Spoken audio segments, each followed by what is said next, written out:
Je passe au troisième bloc de discussion sur l'emploi et l'économie. Je poursuis avec vous, Simon Tremblay-Pepin, parce qu'un budget, ça sert aussi à dévoiler la politique économique d'un gouvernement, de quelle manière il va utiliser les fonds publics pour encourager l'emploi ou autre chose. Est-ce que la politique économique du gouvernement actuel correspond aux besoins des Canadiens? J'aurais tendance à défendre que non. Au sens où le gouvernement actuel a une politique économique qui est celle d'une intervention plus modérée, c'est-à-dire où il souhaite intervenir le moins possible et de réduire ses champs d'intervention pour laisser l'entreprise se développer. Un cas intéressant là-dessus, c'est ce qui se passe en Alberta, c'est-à-dire où on a dit, bien, on va réduire, par exemple, les normes environnementales pour laisser un espace à toutes les entreprises pétrolières pour se développer, ce qui va créer de l'emploi. Or, ce genre de laisser-aller pose à terme des problèmes importants. Dans le domaine environnemental, par exemple, quand on dit « allons-y, exploitons le pétrole comme on le fait, les sables bitumineux, etc., qui sont des mesures très polluantes », ça a des effets à très long terme. Et pourtant, c'est le travail du gouvernement d'être en mesure de dire quels vont être les impacts de l'économie sur le monde qui nous entoure, sur notre population, sur évidemment le territoire du Canada, etc. Donc, en ce sens-là, en laissant aller ces choses-là, le gouvernement ne joue pas son rôle d'avoir un regard sur l'avenir et de dire « mais qu'est-ce qu'on va faire avec ça ?» Est-ce que vous voulez dire qu'il s'en remet un peu aux forces du marché, c'est-à-dire aux tendances qui sont proposées par les industries? C'est ce que vous voulez dire? Il laisse aller les industries dans leur façon de se développer. Il leur dit « tant mieux, vous faites de l'emploi, alors allons-y ».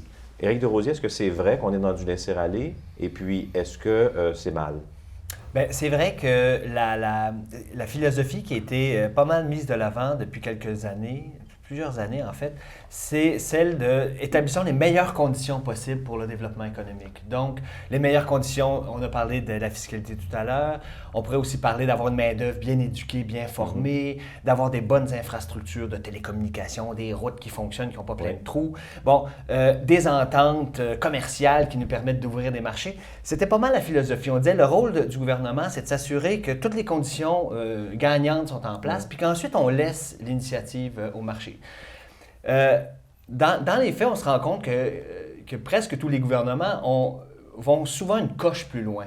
Et ils vont, pour toutes sortes de raisons, décider de favoriser un secteur plutôt qu'un autre, soit par des congés de taxes, soit par des subventions déguisées, ou toutes sortes de façons. On l'a fait avec l'automobile en Ontario pendant longtemps. On a voulu le faire avec la forêt à certaines époques. Au Québec, on a une stratégie dans les jeux vidéo, le pharma.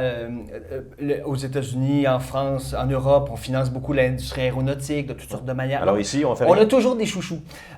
Je crois qu'au Canada, on a un chouchou pétrolier. Je pense qu'on a fait attention à notre secteur de l'auto. Pendant la crise, on les a bien aidés, comme aux États-Unis d'ailleurs. On a quand même quelques chouchous. Est-ce que ça ne vaudrait pas la peine de se donner des politiques un peu plus dirigistes, un peu plus agressives? Là, c'est à débattre. Franchement, tout ce que je constate, c'est que les autres pays sont souvent plus interventionnistes, y compris notre voisin américain qui prêche souvent celui du laisser-faire. Nos voisins sont souvent plus interventionnistes qu'on l'est, nous. Est-ce que c'est une bonne chose? Je ne sais pas. M. Baruco, vous, est-ce que vous pensez que c'est une bonne chose, la politique actuelle, ou est-ce qu'on devrait intervenir davantage? Et si oui, dans quel secteur? Un point que vous venez de soulever, l'intervention, oui, ça se fait beaucoup ailleurs. On vient de parler des déficits généraux et très élevés qu'il y a également ailleurs. Oui, il y a des pays où on intervient davantage, mais où on dépense plus que les revenus qu'on perçoit. Donc, on a un problème de déficit et d'augmentation de la dette à ce moment-là.